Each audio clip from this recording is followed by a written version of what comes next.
Okey, Assalamualaikum warahmatullahi wabarakatuh dan selamat pagi. Saya minta respon, boleh dengar tak suara saya? Dengar je ke?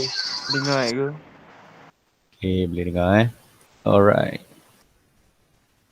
Okey, ini adalah summary untuk chapter 6. Okey, summary untuk chapter 6. So, apa yang kamu belajar daripada chapter ni? Yang pertama adalah berkaitan dengan unit circle. Okey, unit circle. So, dia punya radius adalah 1. Okey, kalau kamu tengok dia sekeliling tu, so dia akan kena pada x-intercept dia -1 and 1 and y-intercept dia 1 and -1. Okay, kemudian perlu diingatkan sin theta is equal to y coordinate, cos theta equal to x coordinate dan tan theta is equal to y coordinate over x coordinate. Okay, macam mana dia dapat y coordinate ni? Okay, saya try zoom. Okay, basic yang berkaitan dengan ni adalah socah tua, ingat lagi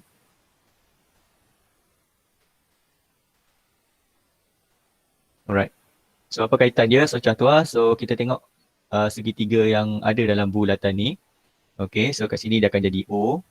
Okay, bawah ni akan jadi A dan kat sini akan jadi H. So H dia adalah tetap. Okay, H dia 1. Okay, radius dia 1. Okay, kemudian sin. Sin adalah OH. Okay, sin adalah OH. So apa yang berlaku? So O kita adalah koordinat Y. Okay, ketinggian ni. Sebab tu dia ambil Y. Okay, so bermakna sebab kedudukan X dan Y. So ketinggian dia adalah Y. So sin is equal to opposite over hypotenuse. So O dia dalam keadaan Y dan hypotenuse dia 1. So that's why lah kamu dapat sin theta is equal to Y coordinate. Okay, begitu juga dengan cos.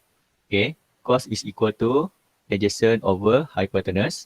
Okay, dalam kes ni adjacent kita adalah X. Okay, A kita adalah X. So hypotenuse tetap 1. That's why lah cos akan dapat X coordinate. Okay, kemudian kita ada tan. Okay, tan adalah opposite over adjacent. Okay, O over A. So O adalah Y. Okay, O adalah Y. Dan A dia adalah X. Okay, so bermakna tan ni adalah daripada Y coordinate. Okay, bahagi dengan X coordinate. So berapa panjang Y, berapa panjang X. Okay, kalau kamu boleh hafal lagi bagus. Okay, kalau tak boleh hafal, just guna baliklah konsep ni, socah tua. Okay, yang penting H dia adalah 1. Okay, kena ingat H dia adalah 1. Okay, seterusnya.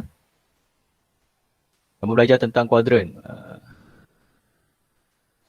Okay, sini. Tak apa, saya skip kat sini lah. Okay, ada 4 bahagian, iaitu kuadran 1, kuadran 2, kuadran 3 dan kuadran 4. Okay, ingat balik formula dia. Add sugar to coffee. Add sugar to coffee. Jangan add coffee to sugar pula. So add tu A. A refer pada all. Okay, keseluruhan dah. Sin cos tan. Okay, dia akan dapat positif kat situ. So yang kedua adalah sin. Okay, quadrant 2 refer pada sin. Okay, hanya sin sahaja yang positif. Okay, yang tadi all. Kemudian sin.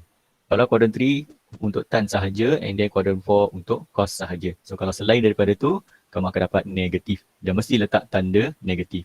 So soalan yang paling famous, okay, kat sini dia tak buat degree. Okay, start from 0, okay, 90, 180, 270 and 360. Okay, soalan yang paling banyak ditanya adalah di kawasan sin ni. Okay, so pastikan kamu hafal lah kawasan sin. Okay, iaitu quadrant 2. Sebab apa? Biasanya soalan akan bagi the size of angle between 90 to 180. Okay, antara 90 hingga 180 bukaan sudut tersebut. So bila bukaan sudut tu antara 90 hingga 180, hanya sin sahaja yang positif. So kalau dia minta cos ataupun tan, pastikan kamu letak jawapan negatif. Alright. Okay, seterusnya adalah corresponding reference angle. Okay, so let alpha be a corresponding reference angle. So quadrant 2, okay, bagaimana kita nak mencari reference angle dia? So 180, okay, tolak dengan theta. Okay, 180 tolak dengan theta. Kena ingat ni lah. Okay, so kita nak cari kecil. So straight line kita tolak dengan theta, so dapat dah alpha. So quadrant 2 tadi hanya sin sahaja yang positif. Okay, berkaitan dengan quadrant 3. Okay, quadrant 3 dia lebih daripada 180. So angle theta tu besar. So kita tolaklah dengan 180 supaya dapat angle yang kecil. Okay, alpha tadi. Okay, seterusnya quadrant 4. Okay, quadrant 4 is more than 270 and less than 360. So kita ambil keseluruhan iaitu 360 and then kita minus dengan theta. Ingat tujuan kita nak cari sudut yang kecil ni. Okay, so kamu ikut logik lah macam mana nak cari sudut kecil. So daripada semua, tolak yang theta, dapat yang kecil. Kalau untuk quadrant 3 pun sama. Kita ambil sudut yang besar iaitu theta, tolak dengan straight line akan dapat sudut yang kecil tu. Okay, sudut kecil yang maksud saya ni adalah sudut tirus iaitu less than 90. Kemudian quadrant 2 pun sama. Okay, kamu nak dapatkan sudut yang alpha tu daripada keseluruhan iaitu straight line. It's refer to straight line 180. So minus dengan theta. Okay, so bermakna tadi quadrant 3 hanya tan saja yang positif. And then quadrant 4 hanya cos. Okay, hanya cos saja yang positif. Okay, seterusnya adalah bentuk graf. Okay, bentuk graf kalau boleh hafal lagi bagus.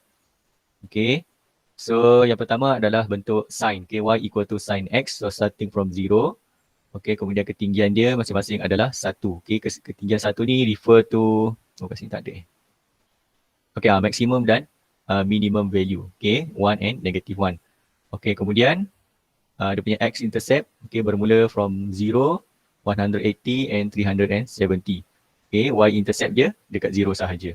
Okay, kemudian untuk cos. Okay, cos ni seperti bell shape lah. Okay, bentuk bell kan. Okay, starting from 1.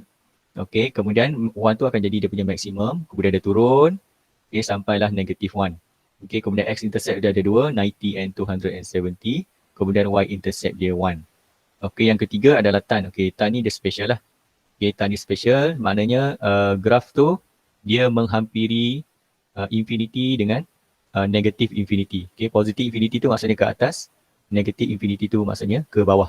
Okay, so dia punya x-intercept from 0, 180 and 360.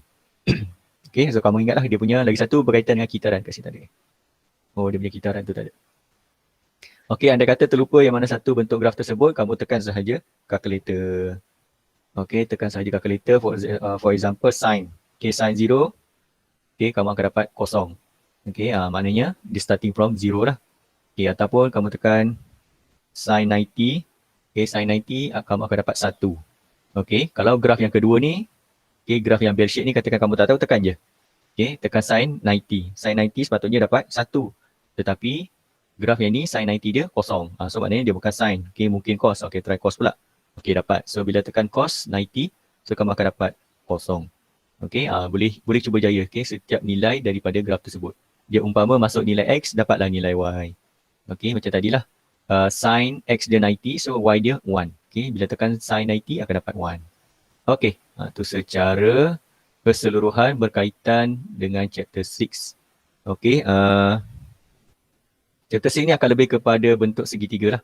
Okay, bentuk segitiga, maknanya dia akan uji kamu berkaitan dengan Socatua. So Socatua pun nak cari, mesti ada kaitan juga dengan quadrant ni. Okay, quadrant 1, quadrant 2, quadrant 3 and quadrant 4. Alright, okay, itu basic lah. Okay, soalan. So kalau saya nak pergi 14 ni banyak pula. Kan 14 soalan tadi kan. Okay, saya refer pada soalan yang paling banyak salah tadi. Okay, soalan 7 dan 12. Okay, harap kamu buat dah jangan ni pula. Okay, ni pun saya tak ada dia punya skema. Kita try lah. Kita try buat. Okay, so the diagram below shows point T on the Cartesian. Okay, kita ada point T iaitu negative 24/7. Okay, saya dah check. Boleh nampak. Okay. Kemudian, find the value of cos. Dia suruh cari cos theta. Okay. Ingat balik tak yang mula-mula tadi nota? Okay. So, sin theta is equal to y coordinate. Cos theta is equal to x coordinate. Okay, kalau boleh hafal lagi bagus. Okay. Kalau ikut sini, ataupun kamu boleh guna segitiga. Kamu guna, saya zoom lah senang sikit. Okay, saya zoom. So, dapatkan dia punya reverse angle. Okay, corresponding reverse angle. So, x dia adalah 24. Okay, panjang saya ambil ukuran dia. Negatif sebab dia berada di sebelah kiri. Okay, ketinggian dia iaitu y adalah 7. Okay, kita ada 24 dan 7. Okay, sekarang ni diminta cos. Cos adalah cah. Okay, so C is equal to A over H. So A dia, okay, kita ambil sudut reference kat sebelah ni. So kat sini akan jadi O. Okay, yang ni A. Ini H, alamak kecil. Boleh kot. Okay, so A. So A akan dapat 24. H, okay, H tak ada kat sini. So maknanya kamu kena guna Pythagoras theorem. So masukkan sahaja kalkulator 7 square plus 24 square. So dapat jawapan square root. So akan dapat 25. Okay, so bermakna H dia adalah 25. Ingat, dia minta cos. Cos theta. So macam tadi saya katakan, bukaan saiz dia adalah di antara 90 hingga 180. Okey, 90 hingga 180 ni adalah quadrant 2. So quadrant 2 adalah rumah sin. So selain daripada sin, mestilah jawapan dia dalam negatif. Okey, so jawapan akhir dia mesti ada negatif. Ya? Siapa tu? Saya kata jawapan kena ada negatif. Okey. Okey, jawapan kena ada negatif. So dapatlah negatif 24 over 25.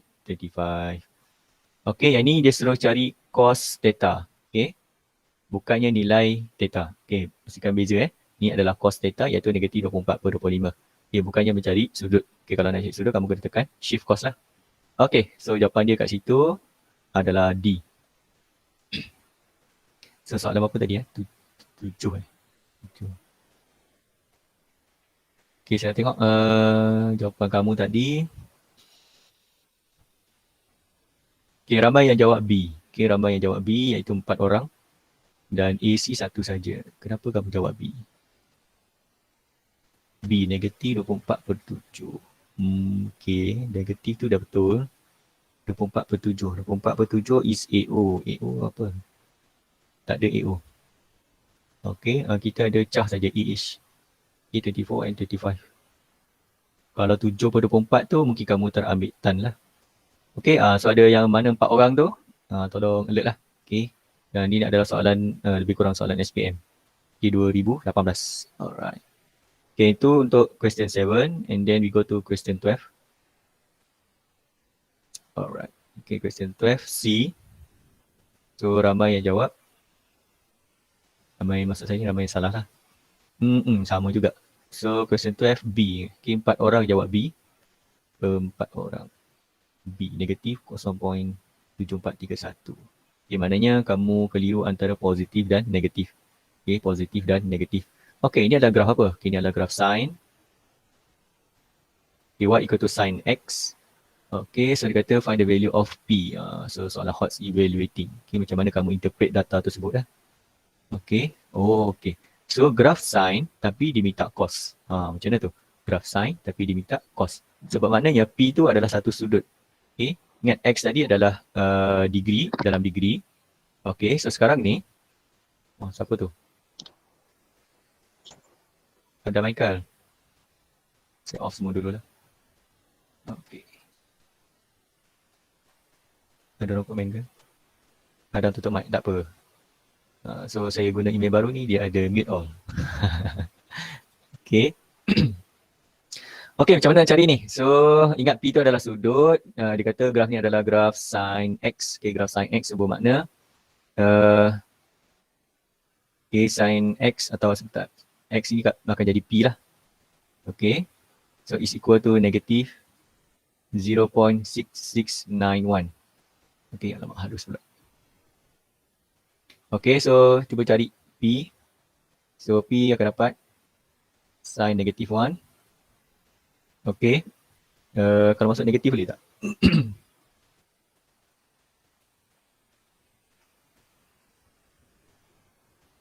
Shift sign negatif 0.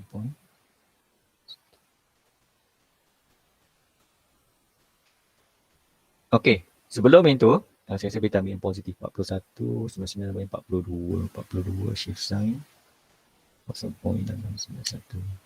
Yes, okay, dapat 42. Okay, saya ambil positif sebab apa ambil positif?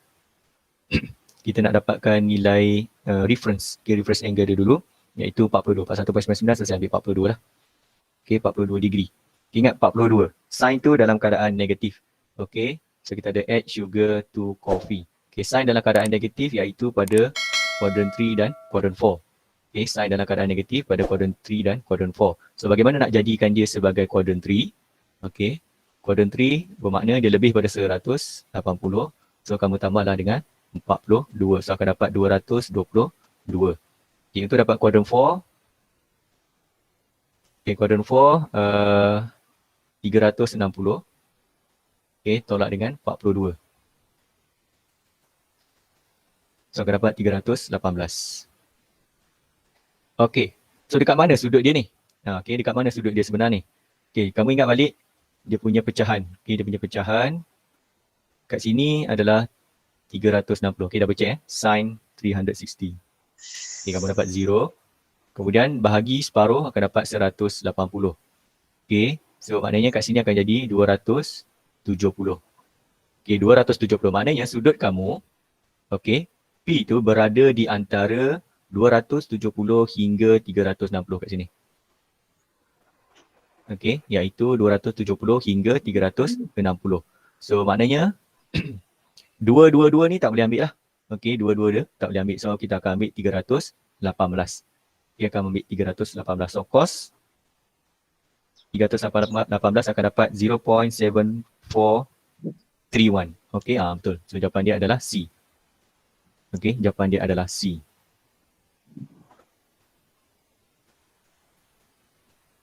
Okay, saya ulang balik ya. Daripada tadi, okay, ini adalah graf sin. Okay, graf sin tetapi P dia, okay, sudut P tu akan dapat nilai negatif pada sin. So maknanya kita cari reference angle dia adalah 42. Okay, masa bila sin ni negatif? Sin negatif ni berada apabila di quadrant 3 and quadrant 4. So quadrant 3 adalah 222 and quadrant 4 adalah 318. Okay, so yang mana satu kita nak pilih? Okay, kita tengok kedudukan P. Kedudukan P berada, okay, yang pertama, hujung sekali ada 360. Kita bahagi 2 dapat 180. Kemudian antara 2 ni tengah-tengah dia adalah 270. Okay, sekarang ni kedudukan P. Okay, kedudukan P ni berada di antara 270 hingga 360. Okay, barulah dia dapat nilai negatif. So bermakna sudut kat situ adalah 318. Okay, 318 untuk P. Okay, kita tak boleh ambil dua-dua-dua. Okay, dua-dua-dua tu berada di sebelah kiri ni. Okay, dia pun akan jadi negatif tapi dia bukan kat situ lah. Okay, so bermakna kita guna sudut yang sama. Okay, guna sudut yang sama iaitu cos. Okay, P dah tahu 318. Okay, 318. So masukkan calculator. So akan dapat 0.7431. Atau secara logiknya, cos 318 ni adalah berada di quadrant 4. Okay, quadrant 4. Okay, kalau kamu nak tembak sekalipun, dapatkan sudut ni quadrant 4. So quadrant 4 dia mesti positif. Okay, jawapan dia antara C dan D. So kalau kamu jawab A atau B, confirm salah dah. Okay, sebab quadrant 4 adalah untuk cos dan dia mestilah positif. Kalau kamu jawab negatif, salah. So nak tembak antara C dan D pun maknanya ada chances 50%. Okay, 50-50 kat situ. Betul atau salah? Alright. Tadi masuk ke? Tadi.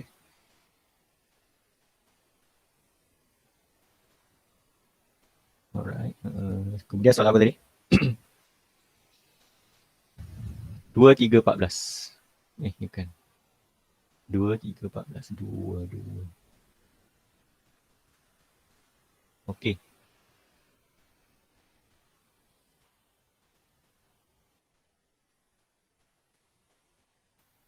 Macam mana nampak ni?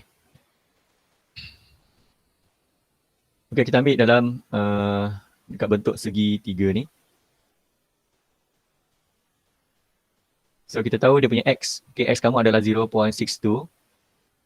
Okay, Y kamu adalah 0.78. Okay, negatif menunjukkan kedudukan. Okay, daripada sini kita boleh cari theta dia. Ataupun saya guna alpha lah. Okay, dekat sini . So alpha dia, saya kecilkan. Okay, kamu ada O, A, H. So maklumat yang dia beri adalah OA. So A maknanya kita guna TOA. Okay, OA. So maknanya tan is equal to opposite over adjacent. So opposite 0.78, adjacent dia adalah 0.63. Okay, kamu tekan calculator. Shift tan shift tan. Maknanya katakan kat situ alpha. Okay. So tekan calculator 0.78 bahagi dengan 0.63. So kamu akan dapat sudut 51.07. Okay, sebelum kamu bagi jawapan tu, tengok pilihan jawapan. Okay, pilihan jawapan dia dalam degree and minute. Okay, degree and minute, so boleh tekan terus calculator. So akan dapat 51 degree. Okay, 4 minit. Itu adalah sudut dekat situ lah. So bagaimana kita nak cari sudut theta? Sudut theta tu besar. Okay, dia masuk quadrant 3. So theta bermaksud 180. Kamu tambah dengan 51 degree 4 minutes. Okay, so akan dapat 231 degree 4 minutes. Okay. 4, okay, menghampiri 31. Kenapa dia buat 31 eh?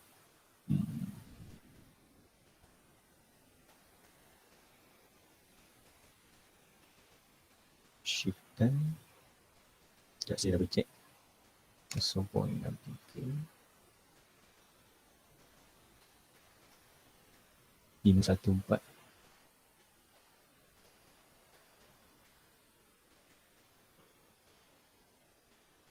Dua tiga satu empat. Pelik juga kenapa dia dapat 31. Nanti saya check balik eh. Okay, tapi tak apa. So nilai dia menghampiri 2314. Okay, 231 degree and 31 minute. Okay, kita ambil je jawapan kat sini. Okay, C. Okay, semua nilai dia dekat-dekat je. 218, 221, 231, 251. Okay, itu nombor 2. Kemudian nombor 3. Okay, soalan SPM. Okay, lebih kurang soalan SPM lah.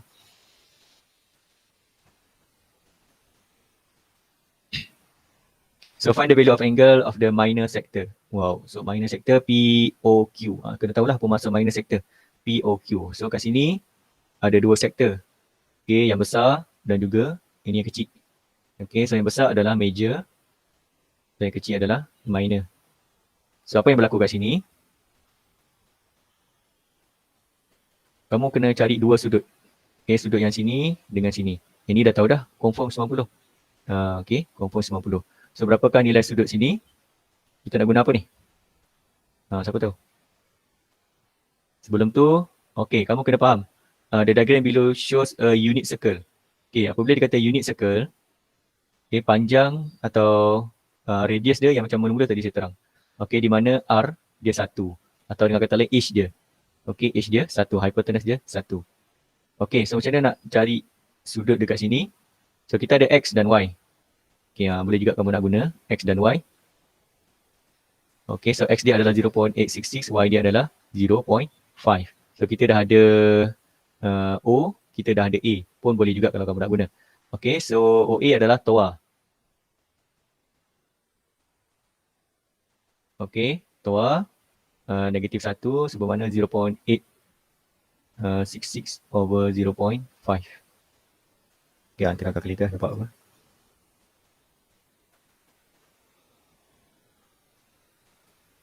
Okay, 59.999. Okay, nak tengok degree. Okay, so 59 lebih kurang 60 kat situ.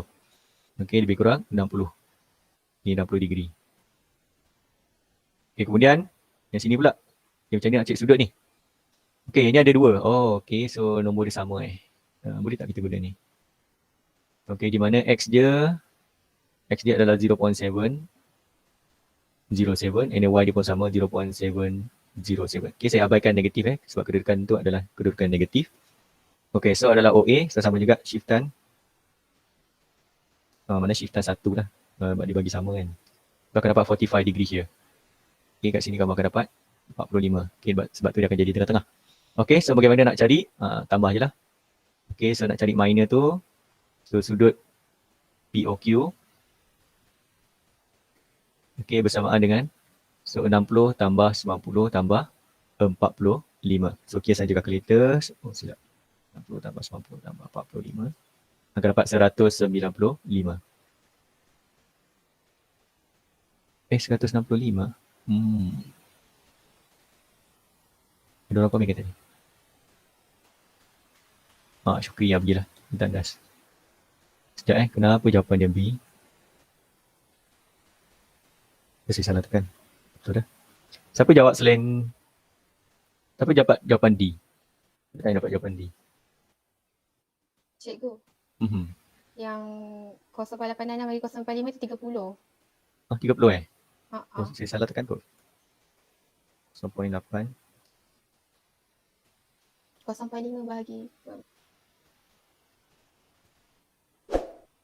Astaghfirullahaladzim. Okay, betul. Sebab tan. OA.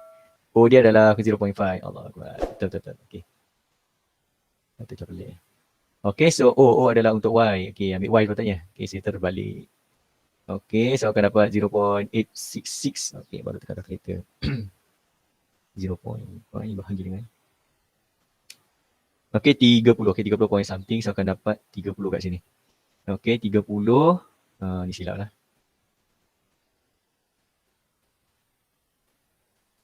Okey, 30 degree. Saya tambah kat sini.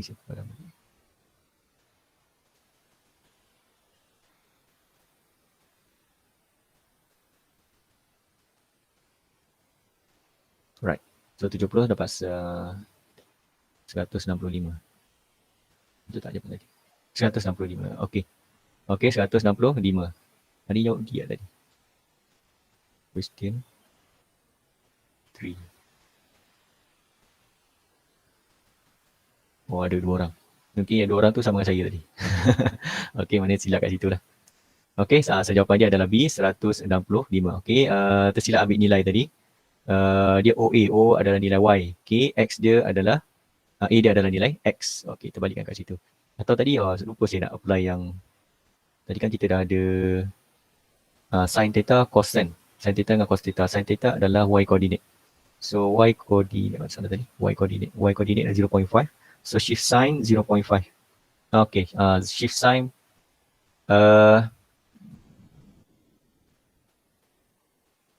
okey, yang tadi kita tahu sin theta is equal to Y coordinate. So, Y dia adalah 0.5. Okey.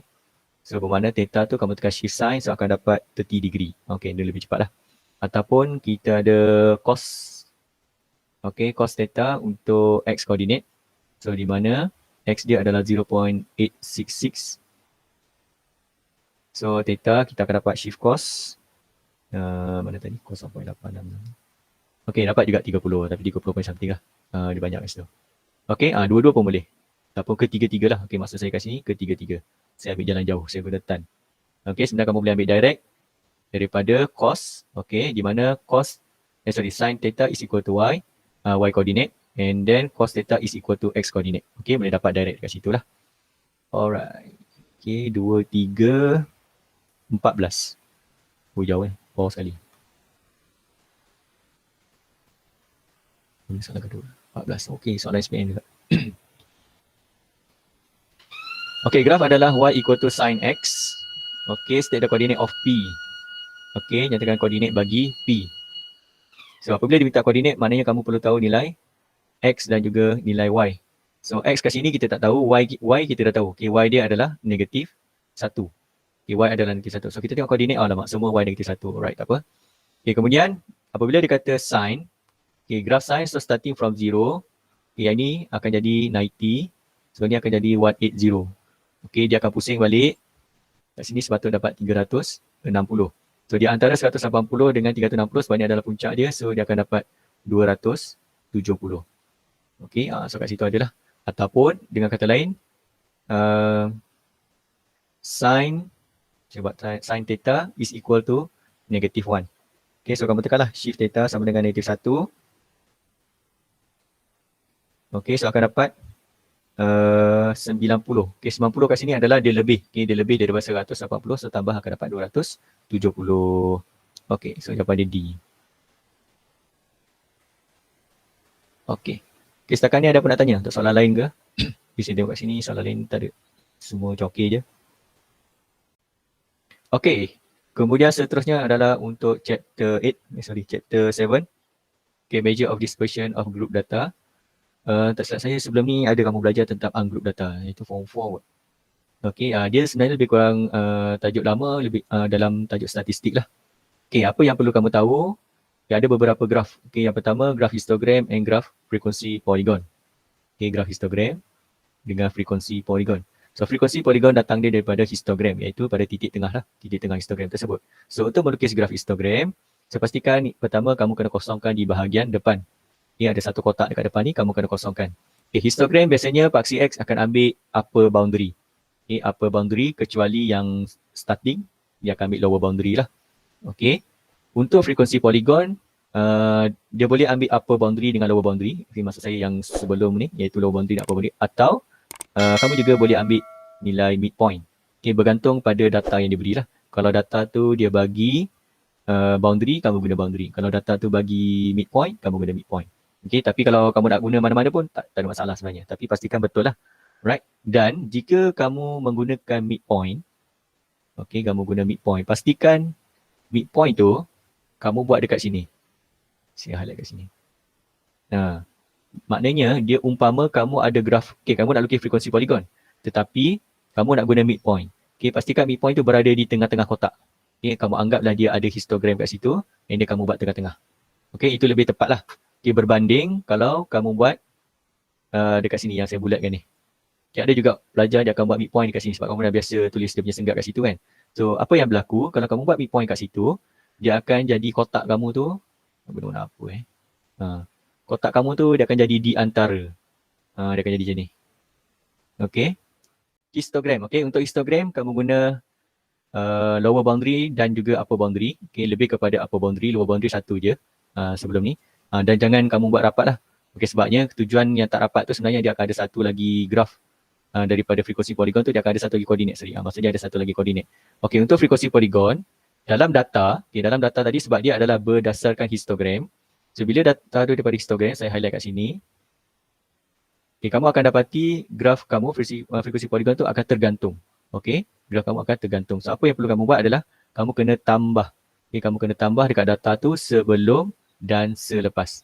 Okay, sebelum dan selepas. So, supaya graf kamu tu tertutuplah dekat situ. Okay, dan frekuensi poligon boleh guna antara dua-dua lah. Sama ada kamu nak guna boundary atau kamu nak guna midpoint. Okay, itu dua graf. Okay, basic dia saling berkaitan. Okay, graf kedua adalah berkaitan dengan ogive. Okay, apa perbezaan ogive ni? Ogive ni dia menggunakan kumulatif frekuensi. Okay, kumulatif frekuensi bermaknanya kamu kena tambah nilai frekuensi sebelum dia. Okay, tambah, ini kamu akan dapat satu nilai yang tinggi lah. Okay, nilai highest tu. Dan pastikan bila kamu tambah tu, okay, contoh kat sini, 50. Okay, kamu tengok balik soalan. Okay, kamu tengok balik soalan, adakah soalan yang data diberi tu adalah 50. Okay, kebiasaannya dia akan guna 100 lah. Okay, kemudian dekat funksi X kamu boleh guna boundary dan graf dia sepatutnya menaik lah. Okay, jaranglah kalau graf tu naik kemudian dia turun balik. Okay, dia takkan tanya macam tu. Okay, dan okay, kaitan antara ogive adalah box plot. Okay, kenapa? Sebab kita akan ada minimum value, kita ada maximum value. Okay, sebelum ni kita ada buat latihan. So, yang berkaitan dengan minimum value dengan maximum value. Kemudian kamu ada 3 iaitu Q1, Q2 and Q3. Okay, Q1 adalah first quartile. Okay, first quartile. Yang ni second quartile and ni third quartile. Okay, yang selalu digunakan adalah first quartile dengan third quartile. Okay, untuk mencari interquartile. Okay, second ni adalah median. Okay, second ni adalah median. Kenapa median? Sebab dia menggunakan 1/2. Ingat dia adalah 1/2 daripada nilai N lah. Berapa N tu? Kalau 100, 1/2 daripada 100. Mana first quartile adalah 1/4 N dan third quartile adalah 3/4 N. Okay, quartile adalah sukuan. Okay. Sukuan pertama maknanya 1/4. Sukuan kedua maknanya sukuan tambah sukuan ada 2 jadi setengah. Sukuan ketiga maknanya sukuan tu ada 3. Okay. Suku tambah suku, dia sudah akan dapat 3/4. Okay, kemudian bagaimana nak lukis box plot? So kat sini adalah untuk Q1. So ni adalah untuk Q2 dan ni adalah untuk Q3. Okay, Q2 ni yang memainkan peranan sama adanya berada di tengah-tengah atau berada menghampiri Q1 atau berada menghampiri Q3. Okay, itu yang kamu belajar satu lagi graf. Ada ke dalam ni? Oh, tak ada masuk. Okay, ada graf yang skewed to the right, skewed to the left. Okay, yang mana menunjukkan skewed to the right dan yang mana menunjukkan skewed to the left. Okay, bergantung pada Q2 tersebut. Alright. Seterusnya adalah measure of dispersion. Okay, yang ini berkaitan dengan pengiraan. So, apa itu range? Okay, dia kata midpoint of highest class tolak dengan midpoint of lowest class. Okay, ini kalau melibatkan group data lah sebab dia melibatkan frekuensi kat situ. So, maknanya kamu kena cari dekat kelas tu, kamu kena cari midpoint. Okay, antara midpoint 2 tu, kamu tolak. Okay, kalau ungroup data, kamu ambil highest value, okay, tolak dengan lowest value. Okay, itu adalah ungroup data. Sekarang ni kita dalam topik group data. Okay, interquartile lah. Interquartile macam saya katakan tadi lah. Okay, dia adalah Q3 minus Q1. Okay, Q3 minus Q1. Okay, kalau range tadi dia ambil keseluruhan siapa daripada highest class and the lowest class. Tapi interquartile daripada Q3 to Q1. So the value of Q3 and Q1 are determined from ogive. Okay, kamu dapatkan daripada ogive. So selain daripada interquartile, kamu juga boleh guna percentile. Okay, percentile ni yang peratusan tu lah. Okay, seterusnya variance. Okay, pastikan kamu hafal formula variance. Takut tak diberi jangan harap diberi lah. Okay, hafalkan. Okay, kalau group data dia mesti ada F. Okay, kalau group data dia mesti ada F. Kalau ungroup data dia tak ada F. So maknanya summation of X square bahagi dengan summation of ataupun bahagi dengan N berapa data tersebut. Okay, kalau untuk group data summation of F X square, F tu adalah frekuensi, X tu adalah midpoint. Okay, kemudian cari midpoint square darab dengan F, kemudian bagi dengan summation of F. Kemudian tolak dengan mean. Okay, biasanya dia akan suruh kamu cari mean dululah. Okay, cari mean square. Kemudian standard deviation. Okay, standard deviation adalah square root daripada nilai variance tadi. Okay, standard deviation adalah square root daripada standard nilai variance. Dan kena ingat kelas, saya ingat kelas kamu ke kelas mana satu lagi. Apa itu yang dimasukkan dengan standard deviation? Pertama kamu kena ada mean lah kat situ. Okay, kamu kadang mesti guna X bar lah.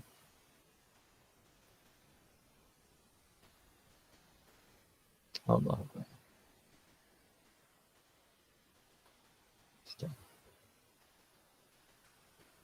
Okay, pertama kena ada nilai mean iaitu X bar.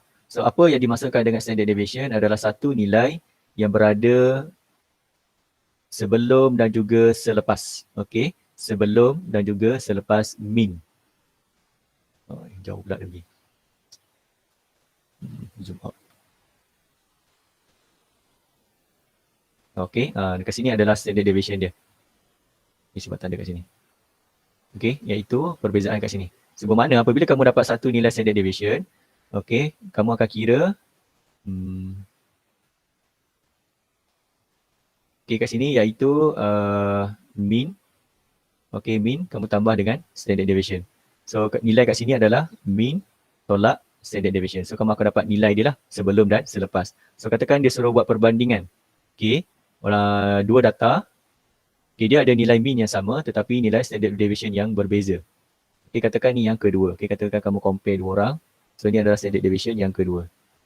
Ini saya buat tanda ni dulu lah. Okay, so ada satu standard deviation yang kecil, ada satu lagi standard deviation yang besar. So, nilai standard deviation yang kecil tu bermaksud nilai dia adalah konsisten. Okay, konsisten lah. Maknanya dia tidak menjauhi daripada nilai mean tersebut. Okay, compare dengan standard deviation nilai yang besar. Okay, maknanya dia tidak konsisten. Okay, nilai dia, perbezaan dia terlalu besar dekat situ. Okay, itu dari segi statistik kita membuat perbandingan antara standard deviation dan berkaitan dengan konsistensi. Okay, kalau nak buat perbandingan lah. Soalan tu selalu tanya. Okay, so ada apa nak tanya tak untuk graf ni?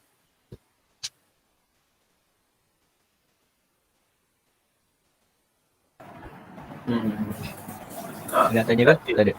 Tak ada So harap boleh faham lah yang tu. Okay, seterusnya soalan. Ini yang saya minta kamu buat. Okay, saya tunjuk jawapan tu lah. Okay, the table shows the frequency distribution of the score obtained by 32 participants. Okay, so ada makna ni 32. Okay, kita ada score 1 hingga 5, 6, 10 dan sekian. Okay, kemudian tolong take note tentang scale yang digunakan. Okay, iaitu 2cm to 5 score untuk horizontal axis, 2cm to 4 untuk vertical. Okay, dia so construct ogive. Okay, so bila construct ogive terus ingat kita ada frekuensi, so maknanya Y kita tu akan jadi cumulative frekuensi. Okay, kamu kena cari cumulative frekuensi. Tambah je lah nanti. Kemudian kita punya X, okay, kita ambil daripada score, mana kita nak boundary. Okay, kita nak cari dia punya boundary. Okay. So apa yang berlaku? Okay, itu untuk B. So pastikan kamu buat table yang baru. Buat table yang baru untuk upper boundary dan juga cumulative frekuensi. So upper boundary kat sini 1 to 5 akan dapat 0.5. Silap. 5.5. Okay, nanti saya cerita kenapa ada 0.5. Okay, kemudian seterusnya 10.5, 15.5, 20.5 dan seterusnya lah. So akhir kita adalah 35. So upper boundary dia adalah 35.5. Okay, kenapa ada 0.5 pula? Sedangkan dalam table 5.5. Okay, kenapa agak-agak? Aku boleh cerita. Sebab dia first kena ambil lower boundary. Kena ambil lower boundary. Tak juga. Dia kena start dari kosong. Yes, dia mesti start daripada kosong. Data ni, dia punya first frekuensi dia adalah 1. So, kalau kamu, okay, katakan kamu tak ada yang warna hijau ni, kamu start pada 1. So, makna graf kamu tu tergantung. Okay, graf ogive kamu tu tergantung. Sedangkan dia mesti start pada kosong. So, bila start pada kosong, okay, ni special case lah. Tak semua Tak semua ogive kamu kena tambah sebelum dia. Bergantung pada starting dia berapa. Okay, kalau dia tergantung, bermakna kamu kena tambah sebelum dia. Okay, maknanya ada satu lagi kelas iaitu sebelum 1. Okay, sebelum 1 adalah 0.5 lah. Okay, bermakna frekuensi dia adalah kosong kat situ. So dia akan jadi starting untuk cumulative frekuensi. Kemudian kamu tambahlah. Okay, saya harap kamu boleh faham lah macam mana nak tambahkan. Okay, tambah 3 apa semua tu. Daripada 1, kalau saya buat bawah ni untuk mudah lah. Okay, last kali pastikan jawapan yang last kali kamu kira untuk cumulative frekuensi tu mesti sama dengan kehendak soalan. Okay, iaitu 32 participant. Okay, kat sini. Okay, katakan kira-kira kamu dapat 100. Okay, padahal student atau orang yang ada ni adalah 32. Maknanya jawapan kamu dah lari kat situ. Okay, yang ni mesti betul. Salah yang ni, salahlah graf kamu. Okay, kemudian macam mana nak lukis graf? Ni dah siap ada ni, senang lah. Okay, x-axis. So x-axis ambil je daripada nilai boundary. Okay, itu hari ada kan siapa yang silap tu hari. Okay, nilai kita start pada 0.5, 1.5, 5.5, 10.5. Okay, kamu letak je pada senggat tersebut. Apa yang dimaksudkan dengan 5 score, okay, horizontal. Okay, horizontal ni yang ni refer pada x-axis lah. Okay, vertical ni pada y. Okay, 2 cm to 5 score. Okay, maksudnya satu kotak besar, okay, satu kotak besar ni adalah 2 cm. Okay, satu kotak, tapi ada kan dia tulis? Okay, dah ada kat sini. Okay, satu kotak besar adalah 2 cm. So, apa maksud dia? 2 cm adalah 5 score. Okay, 5 score tu bermaksud perbezaan antara dua ni, okay, perbezaan antara dua ni adalah 5. Okay, perbezaan dia ada 5. Macam mana? Kalau kamu tengok sini, 5.5 tolaklah dengan 0.5. So, akan dapat 5. Dan seterusnya, 10.5 tolak 5.5 dapat 5, 5, 5. Itu yang dimaksudkan 2 cm 5 score. 5 unit ke 5 score ke? Okay, so 5 score kat situ. Okay, bukannya kamu start daripada 5. Okay, bukannya kamu start daripada 5. Tak semestinya start daripada 5. Okay, maksud dia kat situ adalah perbezaan di antara dua daripada 2 cm tadi tu adalah 5. Okay, seterusnya kita tengok y-axis. So y-axis adalah vertical axis iaitu 2 cm to 4 participant. Okay. Nah, maksudnya Allah, tu zoom out jauh lebih. Okay. So maknanya dekat sinilah 2 cm. Okay, 2 cm dia adalah bersamaan dengan 4. 4 bermaksud gandaan 4 lah. 4, 8, 12 seterusnya. Okay, pelik 4 biasa bagi 5. Kita tak apa. Mungkin ada sebab kat situ. Okay, so settle untuk paksi. Okay, paksi X dan paksi Y. So kat situ akan dapat 1 markah. Okay, kat situ akan dapat 1 markah untuk paksi. K1 lah saya buat kat situ. Okay, markah seterusnya adalah untuk plot. Okay, pastikan kamu plot dengan keadaan yang betul. X tu kena betul. Okay, jangan terlampau besar sangat. Okay, sampai mengotorkan graf. Okay, so kalau kamu plot dah dapat K1 kat situ. Kemudian kamu sambungkan. Okay, sambungkan setiap plot tersebut. Okay, bila sambung. So mana kat situ. Okay, saya tutup macam ni lah. Okay, maknanya kamu menyambungkan antara 2 point atau semua point. Dia mesti semua point. Akan dapat K1. Okay, kalau ada satu.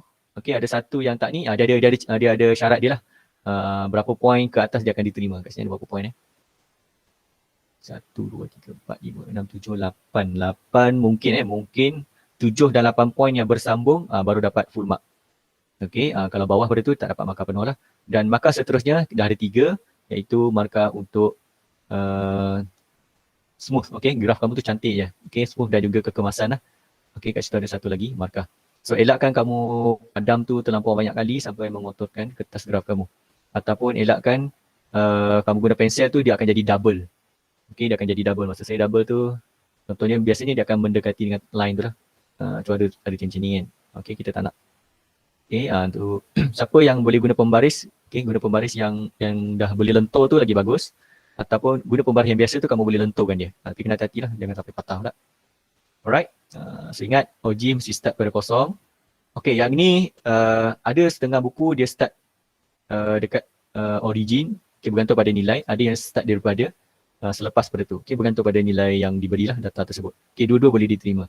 Okay, graf kamu dah pastikan dia naik dan dia akan ada condong untuk menurun lah. Okay, kemudian pastikan yang hujung sekali mesti sama dengan nilai maksimum tadi iaitu 32.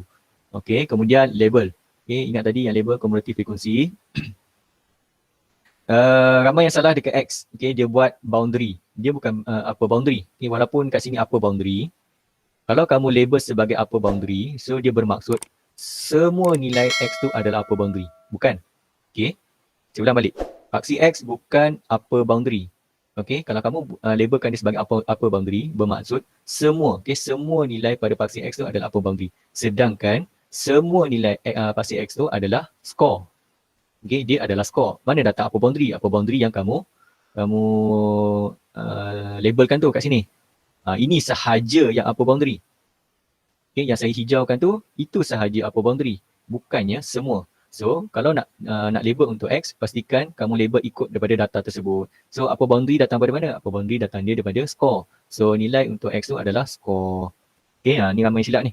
So, elakkan kamu tulis upper boundary. Okay, seterusnya. Mana soalannya? Okay. 25. Okay, 25 of all participants in the contest obtain mark less than M. Okay, based on the OG, find the value of M. Okay, kat mana nak cari M ni? Okay, so 25 daripada 32, kamu akan dapat 8. Okay, siapa 8 ni? Ingat, 32 tu siapa? 32 tu adalah daripada cumulative frequency. Okay, jangan kamu cari dekat score tak. So, maknanya dia dekat paksi Y. So, bila paksi Y, kamu tanda dekat 8 tu, buat garis putus-putus. Okay, nak buat, pastikan garis betul-betul. Kamu tak boleh buat straight. Kalau buat straight tu maksudnya dia adalah satu function yang baru lah. Okay, buat putus-putus. Kemudian pastikan tengok betul-betul. Allah, lebih pula zoom out. Sana.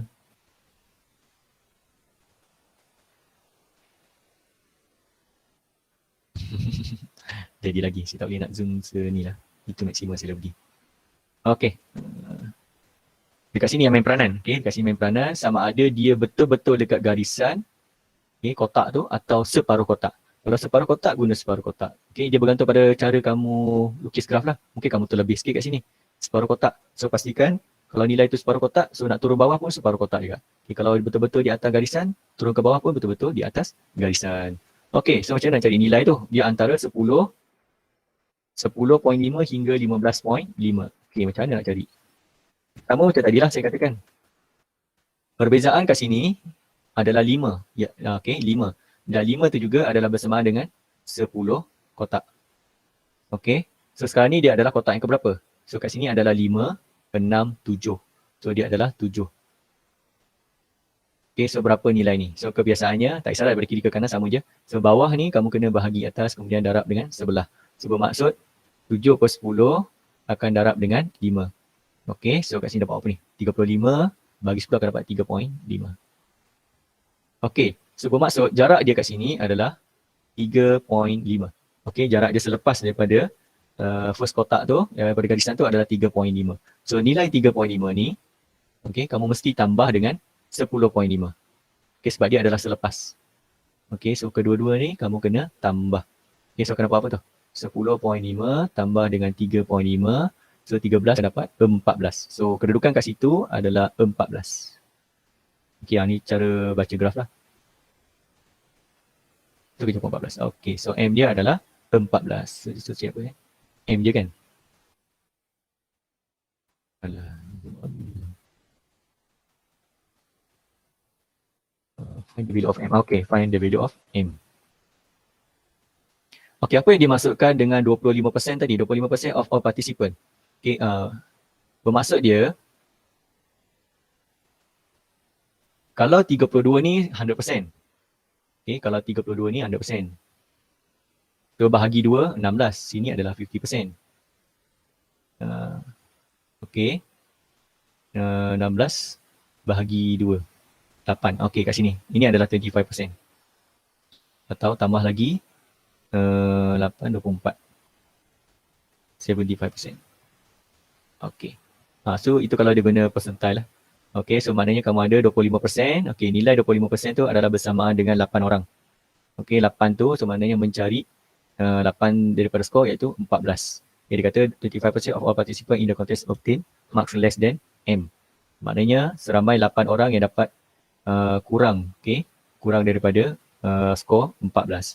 So kalau dia kata more, kalau more maknanya dia di bahagian atas lah. Okay, di bahagian atas 100% tolak dengan 25%, kamu akan dapat 70%.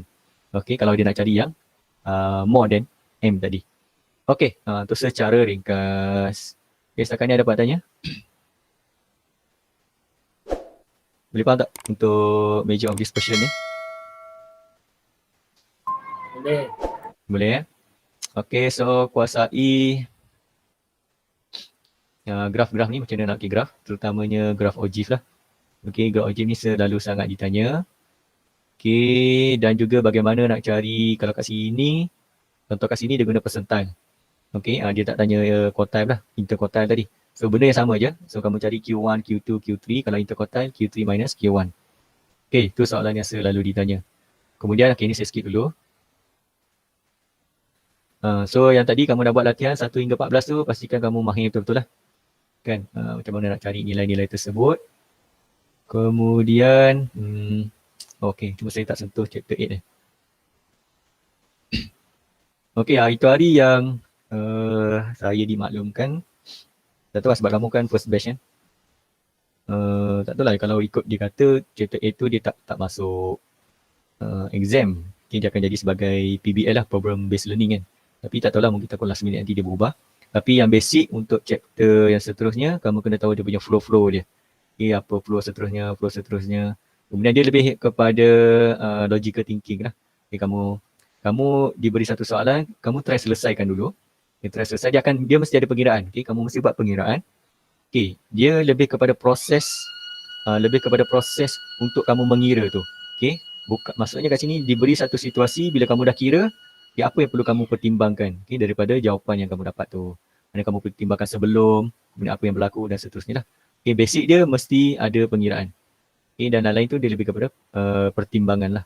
Itu untuk chapter 8. So chapter 7 yang berkaitan dengan trigo ni, saya harap kamu boleh faham, terutamanya yang berkaitan Gordon 1, Gordon 2, Gordon 3, Gordon 4. Kemudian daripada bentuk graf tersebut, 14 soalan ni tolong study betul-betul. Yang mana tak faham, tolong cek balik lah. Alright, kemudian ini tak apa, saya skip dulu. Bentuk graf, bentuk graf kita ada 3, histogram, frekuensi poligon dengan OGIF. So saya nak kamu kuasai OGIF. Dan bagaimana untuk mencari interquartile dan juga percentile. Itu je lah. Dah. So nanti kamu tengok balik kat email apa soalan-soalan yang kamu salah. So perbaiki kat situ lah. Saya rasa itu saja untuk kelas hari ini. Teruskan study. So kita tak tahu lah minggu depan sempat jumpa ke tak. Jadual pun tak keluar, jadual exam. Sama ada kelas ke tidak sebelum exam tersebut. So daripada saya harap kamu boleh buat yang terbaik. Buktikan kamu lebih baiklah daripada kelas-kelas yang lain. Dan tengok balik result kamu sebelum ni berapa. Ingat, dan juga result apa untuk ujian formatif ni dia akan mempengaruhi kamu punya PNG nanti. Saya rasa itu saja daripada saya. So terima kasih atas komitmen kamu. Semoga kita berjumpa lagi minggu hadapan. Assalamualaikum warahmatullahi wabarakatuh. Bye-bye. Cikgu. Terima kasih, Cikgu. Terima kasih, cikgu. Sama.